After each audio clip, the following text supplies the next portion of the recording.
Hey there guys, welcome back to another video. In today's video, we're gonna take a look at this Asus laptop.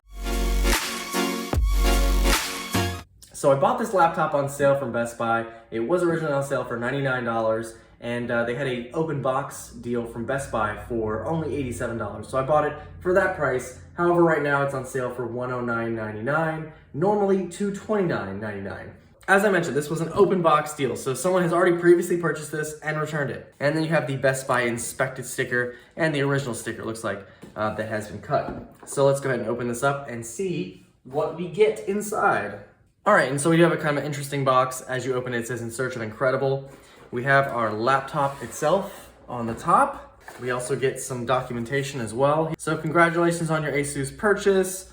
We have our warranty card, quick start guide, some additional information in different languages here about the safety precautions in the PC battery, and some other information about registering your product.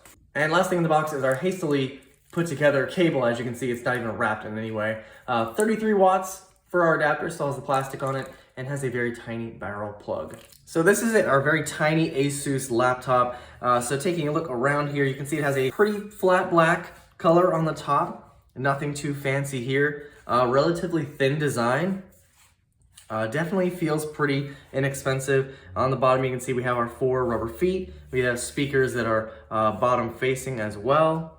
Model information here. And checking out the ports on the sides here, you can see we have our power plug. We do have a USB-C super speed port. We have an HDMI port, USB-A port. Have our battery indicator here.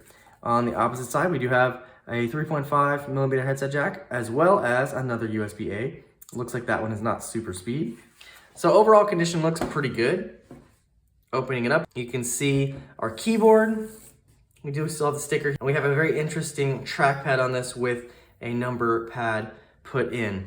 And then of course we have our display, which looks like they did wipe off. Not great, but overall condition looks pretty good for 87 bucks. And this computer does include a pretty stock version of Windows 11 Home Edition, and it does come in S mode.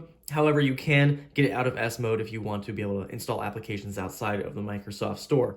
So the only added application I could see here is My Asus, which is from the manufacturer, of course, to help you with support, downloading drivers, etc.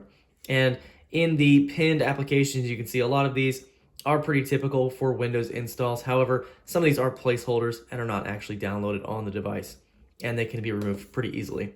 When you take a look at all the apps, you can see mostly just stock applications. I did download OBS on here, but that is about it. And taking a quick look at our specs, you can see that our processor is an Intel Celeron N4020. It is dual core with 2 threads, and as you can see right off the bat at start, it's 100%.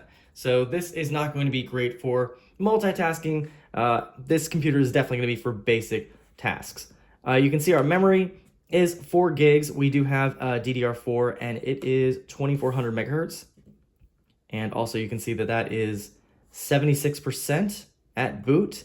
And then our disk we have is a Kingston TA2964. This is a 64 gig eMMC drive formatted with 58.3 gigs. And if you're curious how much you get to actually use out of the box, take a look here, and you can see we have about 27.7 gigs free.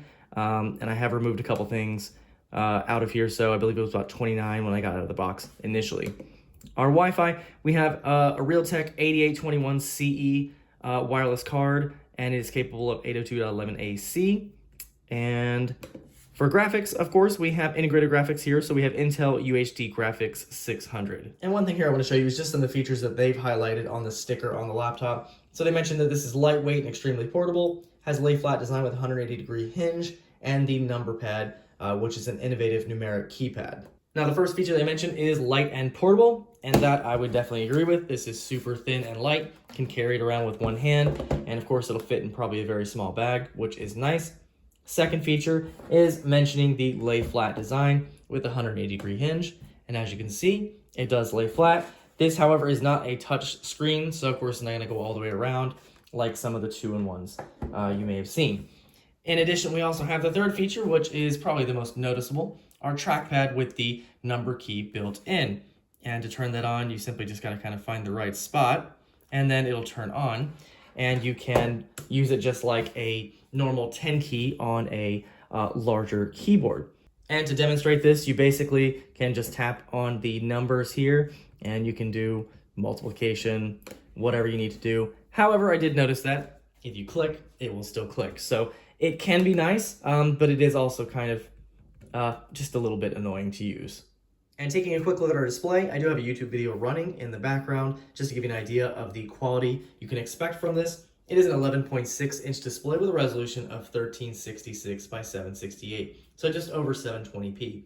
While it does have decent brightness, colors are not super saturated or vivid, and viewing angles leave a lot to be desired. But of course, this is a budget laptop, so you can kind of expect that in this price range.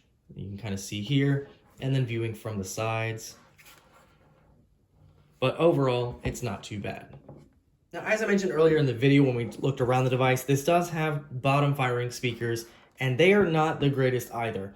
They don't get very loud, and they are a bit tinny, so I'll give you kind of an idea of how these do sound.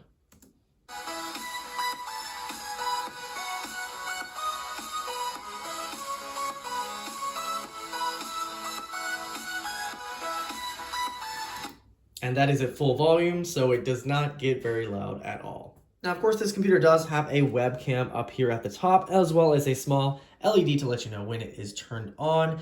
Asus says this is VGA resolution, so not 720p, not 1080. It is VGA, which means either 360 or 480. And if you want to take a look, you can see our light here. And the quality on this is definitely poor. So while yes, you can use this for a Zoom call, what have you, the quality is going to look absolutely awful. Now, being that this is a budget computer, I'm sure you're not very curious about the Geekbench or benchmarks on it, but as you can see, they are quite low. I did run this 3 times, and this was the highest score I got. So we got a 463 on single core and 836 multi-core. And if you were to test a cell phone probably in your hand right now, it would probably get a better score than this computer. Now, unfortunately, I can't really speak to battery life on this computer, but on Best Buy site, it does promise 10 hours of battery life, and with these specs, I could definitely see that. And a quick note on upgradability, this computer does have an M.2 slot, so you can add an SSD later if the eMMC storage is not enough for you. All right, let me give you some quick pros and cons on this machine. So pros, we have a very light and portable computer you can take anywhere with this small 11.6-inch display. You do have a pretty decent keyboard and trackpad, of course, with that number pad built right in, as well as the 180-degree hinge, and of course, you're going to get long battery life because of the specs of the machine. What are the cons? Well, our specs are pretty awful. As I've mentioned, we have that CPU dual-core Celeron. We've only got 4 gigs of RAM, and of course, our eMMC storage, which is cut in half by Windows. In addition, we have this pretty poor display with poor viewing angles. And the biggest con for me was definitely the speakers, because they are lower firing and they just don't get loud at all.